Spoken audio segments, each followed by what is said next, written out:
आज की कहानी है नरक का मार्ग। भक्तमाल पढ़ते हुए न जाने कब नींद आ गई पता ही नहीं चला। भागवत प्रेम में ही कई महात्मा हर दम मग्न रहते थे।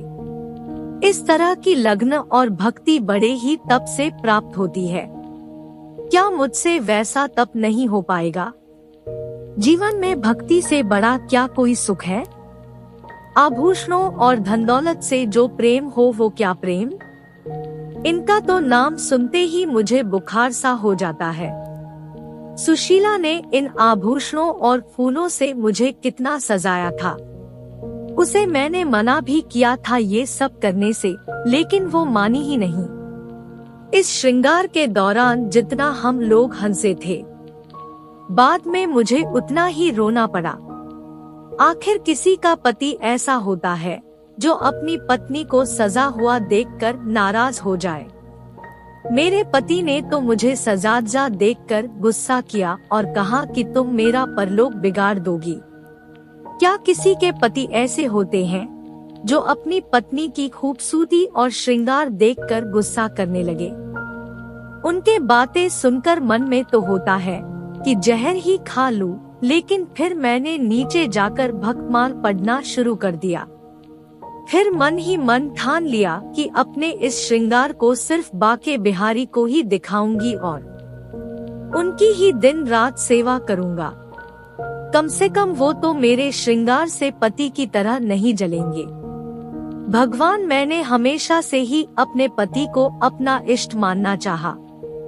सोचा कि उन्हें किसी तरह का दुख न दूं और हरदम उनकी ही सेवा करूं। अब क्या करूं, सारा दोष मेरे नसीब का ही है। वो तो निर्दोष है।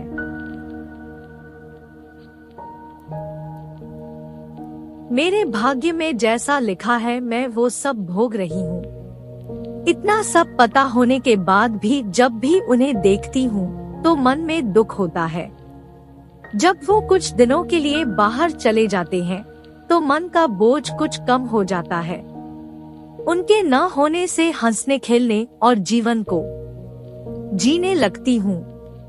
फिर जब कुछ दिनों बाद वो लौट आते हैं तो उसी तरह का सन्नाटा और दुख छा जाता है। मेरे मन में होता है कि वो मेरे पिछले जन्म के दुश्मन रहे होंगे और उस दुश्मनी का बदला लेने के लिए उन्होंने मुझसे विवाह किया होगा। तभी न मेरा मन उन्हें देखते ही उदास हो जाता है और उनकी सूरत मुझे बिल्कुल नहीं भाती। शायद इसी वजह से वो मुझे देखकर जलते रहते हैं। विवाह न किया होता तो शायद आज सुखी होती, किंतु दुनिया का दस्तूर है कि बेटी को किसी न पुरुष के साथ जन्मों के लिए बांध दिया जाता है। यह क्या जाने कि एक युवती अपने पति को लेकर कितने सपने संजोकर रखती है। उसके लिए उसका पति कितना खास होता है, लेकिन यहाँ सब उल्टा है। इन्हें देखते ही मेरे सीने में जलन सी होने लगती है। कभी इन्हें देखकर आंखों को वो शीतलता नहीं मिली जो पति को देखकर एक युवती को मिलनी चाहिए। उधर सुशीला को देखती हूँ तो दुख और बढ़ जाता है। वो हमेशा हंसती मुस्कुराती है, कभी अपनी गरीबी का रोना नहीं रोती। न उसके पास कपड़े अच्छे हैं और न ही गहने। मकान भी छोटा सा है। मन में होता है कि काश मैं अपना धन देकर उसकी परेशानियां ले लेती। फिर होता है कि उसका पति ही उसका सबसे बड़ा धन है। उसी से सुशीला को पूरी दुनिया का सुख मिल जाता होगा।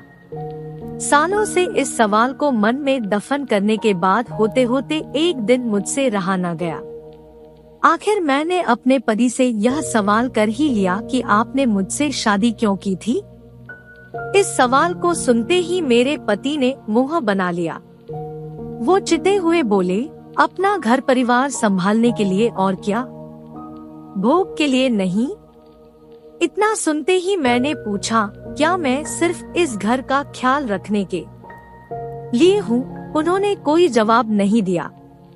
फिर मेरे मन में हुआ कि पहले इस घर का सारा सामान जहाँ था पड़ा रहता था, नौकर सब पूरा पैसा बर्बाद करते थे। अब मैं आ गई हूँ तो इन सब का ख्याल रखना ही मेरा धर्म है और मुझे यह सोचकर खुश होना चाहिए कि इतनी संपत्ति मेरे पास है। पहले मैं पूरे घर का ख्याल इनके बिना कहे रखती थी, लेकिन अब कुछ नहीं करूँगी। ऐसे घर की किसी भी वस्तु को मैं आगे से हाथ नहीं लगाऊंगी। लेकिन कोई पुरुष विवाह सिर्फ घर संभालने के लिए थोड़ी करता है। उन्होंने जरूर ये जवाब मुझे गुस्से में चिढ़कर दिया है। वैसे सुशीला ठीक ही कहती थी कि एक घर महिला के बिना अधूरा होता है, ठीक उसी तरह से जैसे एक पिंजरा बिना किसी चिड़िया के खाली लगता है। मैं समझ नहीं पाती हूँ कि आखिर इन्हें मुझ पर इतना संदेह क्यों होता है। मैं किसी से बात तक नहीं करती और न ही कहीं बाहर आती जाती हूँ। ऐसे में शक करने की कोई वजह भी नहीं है। क्या इन्हें समझ नहीं आता कि मैं घर की इज्जत और मान मर्यादा के बारे में सब कुछ समझती हूँ। किसी भी तरह की गलत हरकत करने की तो दूर मैं उसके बारे में सोच भी नहीं सकती हूँ। कभी कभी मुझे लगता है कि आधे से ज्यादा उम्र निकल जाने पर विवाह करने वाले बुजुर्ग लोगों का यही हाल होता होगा। बेवजह ही अपनी पत्नी पर शक करते होंगे। सुशीला के बहुत बार कहने पर आज मैं उसके साथ ठाकुर जी की झांकी के दर्शन करने के लिए जाने वाली थी। मैं अपने बाल संवार ही रही थी कि तभी मेरे पति कहीं से आ गए। उन्होंने मुझे देखते ही पूछा, किधर जाने की तैयारी हो रही है? मैंने जवाब में कहा कि ठाकुर जी की झांकी आज निकल रही है, उसी को देखने के लिए सुशीला के साथ जाना है। इतना सुनते ही वो गुस्से में बोले कि तुम्हें कहीं जाने की जरूरत नहीं है। अपने पति की जिससे सेवा नहीं हो सकती है, उसे भगवान के दर्शन से भी कोई लाभ नहीं मिलता है। उन्होंने कहा कि मैं जानता हूँ महिलाओं को अच्छे से। उनकी यह बात सुनते ही मुझे बहुत बुरा लगा। गुस्से में मैंने कपड़े बदल लिए और चुपचाप बैठ गई। मन में हुआ कि उसी वक्त घर छोड़कर चली जाऊं। फिर देखती हूँ कि कैसे रोकते हैं, लेकिन पता नहीं क्या हुआ कि जा नहीं पाई। इनके मन में हमेशा ये होता है कि मुझे हरदम खुश रहना चाहिए, क्योंकि मैं इतने बड़े घर और दौलत की मालकिन हूँ। मुझे हरदम इनका गुणगान करना चाहिए, लेकिन यह समझते नहीं है कि धन दौलत ही सब कुछ नहीं होता है। अब ये 3 दिन से बीमार है। उन्हें निमोनिया हो गया है और कितने दिनों से यह करहा रहे हैं, लेकिन मैं इन्हें एक बार भी देखने नहीं गई। सभी घर में मौजूद नौकर उनका ख्याल रख रहे थे, लेकिन मेरे दिल में किसी तरह की करुणा इनके लिए नहीं आई। मेरा मन इतना कठोर नहीं था, लेकिन जिस तरह से इन्होंने मुझे इस घर में कैदी की तरह रखा, हरदम शक किया और एक पल भी सुख नहीं दिया, उसके बाद इनके लिए दया मन में नहीं आती है। मन में होता है कि मुझे दिए गए दुखों का भगवान ने इन्हें दंड दिया है। अगर कोई समझे कि महिला को यूं ही किसी पुरुष के गले बांध दे और उसे किसी भी तरीके से रखे, सो पूरी तरह गलत है। सुना है कि वो अपनी बीमारी का दोष मुझे ही दे रहे हैं, लेकिन मुझे परवाह नहीं है। ये चाहे तो किसी को भी अपना धन दौलत दे सकते हैं। इसकी मुझे बिल्कुल जरूरत नहीं और न ही लोभ है। होते होते एक दिन वो गुजर गए। आज उनको गए 3 दिन हो चुके हैं। मैंने उनके जाने के बाद चूड़ियां नहीं तोड़ी। मैं सिंदूर तो पहले भी नहीं लगाती थी और अभी भी नहीं लगाती। मेरे बुजुर्ग पति के बेटे ने ही उनका अंतिम संस्कार किया। घर के सभी लोग तरह तरह के मुझे ताने देते हैं। मेरे बंधे हुए लंबे बाल देखकर सुनाते हैं, लेकिन मुझे जरा भी बुरा नहीं लगता है। ऊपर से मैं सभी को चिढ़ाने के लिए रंग बिरंगी साड़ियाँ भी पहन लेती हूँ। मेरे मन में होता है कि मैं इस कैद से रिहा हो गई हूँ। एक दिन मैं सुशीला के घर गई। उसके घर में किसी तरह की सुख सुविधा नहीं थी, चारपाई तक वहाँ पर नहीं थी, लेकिन वो इतनी खुश थी कि उसे देखते ही मन में ऊर्जा का संचार हो जाता है। इन लोगों को गरीब और नीच कैसे समझें, जो हरदम मुस्कुराते रहते हैं और प्रेम भरी बातें करते हैं। भले ही यह आनंद पल भर का था, लेकिन इससे जीवन सफल सा लगता है। फिर एक दिन मैंने सुशीला से पूछा कि अगर तुम्हारे पति किसी दिन परदेश नौकरी के लिए चले गए, तो क्या तुम उनकी याद में रो रो कर अपनी जान दे दोगी? सुशीला जवाब में बोली, नहीं, जान तो नहीं दूंगी, लेकिन उनकी याद से हरदम मन आनंदित होता रहेगा। भले ही वो सालों परदेश में रह ले, लेकिन उनकी याद हमेशा ही मुझे खुशी देती रहेगी।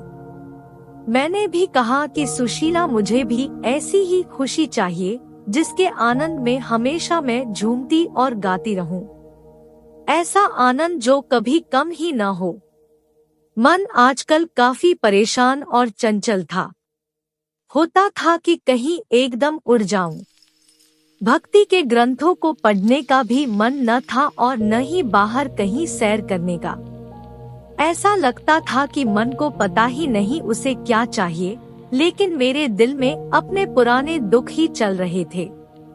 अब मुझे किसी की भी निंदा से फर्क नहीं पड़ता था। दिमाग में यह बात भी उठ रही थी कि मेरे माता पिता ने पैसों के लोभ में बूढ़े से विवाह करवा दिया और उसने भी सिर्फ अपनी जिद पूरी करने के लिए मेरी मांग में सिंदूर डाला, लेकिन जिंदगी भर शक ही करता रहा। एक दिन घर के सभी लोग सो रहे थे। कमरे में मेरा दम घुट रहा था, इसलिए मैं दौड़कर उस घर से बाहर की ओर भाग गई। तभी मुझे एक बुढ़िया दिखी। मेरे मन में हुआ कि कहीं वो कोई चुड़ैल न हो। तभी बुढ़िया ने कहा कि किसका रास्ता देख रही हो? मैंने जवाब में कहा, मरने की राह देख रही हूँ। बुढ़िया बोली, अभी तुम्हारे नसीब में मौत नहीं है, तुम्हें कई सारे सुख भोगने हैं।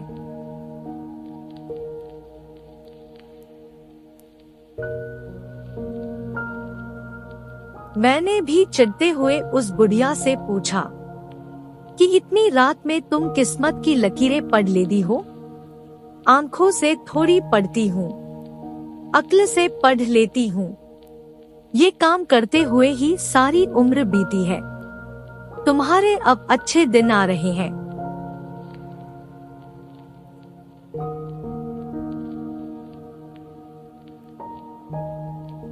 मैं बस यही चाहती हूँ, जिसकी जो मनोकामना हो वो उसे मिल जाए, जवाब देते हुए बुढ़िया ने कहा।